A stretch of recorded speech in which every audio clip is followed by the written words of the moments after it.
Heştemin dadgeha cezaya sulhê Stenbolê bi îdeya ku propagandaya PKK dike Rojname Özgür Gündemê girt. Di biryara dadgehê de ji ber ku Özgür Gündem propagandaya rêxistinê dike û weke çapemeniya rêxistinê tev digere, dadgehê bi vê hincetê biryara girtina demdar daye Gündemê. Di biryara dadgehê de li gorî xalên Qanûna Cezaya Tirk dost hatine vekirin û ev jî weke delîla propagandayê nîşan daye. Di seravêtina Özgür Gündemê de xebatkarên Gündemê û rojnamevanên ku ji bo rewşê dişopînin çûn Gündemê hatin binçavkirin. Dema binçavkirinê kamera îmecê di weşana zindî de wiha derket. Ancak o sıralarda işte Derdûra demjimêrneha di navbera hêzên taybetiyên Tirkiye û karmendên Özgür Gündem da alûziyek biçûk derket. Niha kamîrame ji me standin. Em digel karmendên Özgür Gündem da li jûra nûçeyan dane. hayır hayır hayır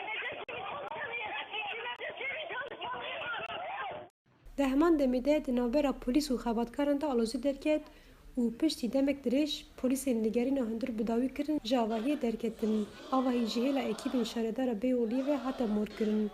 Her wiha di nava salekî de li dijî müdîrê kar nivîsan yên berê û niha û derbarê gerînendeyê weşanê de bi giştî 124 doz hatin vekirin.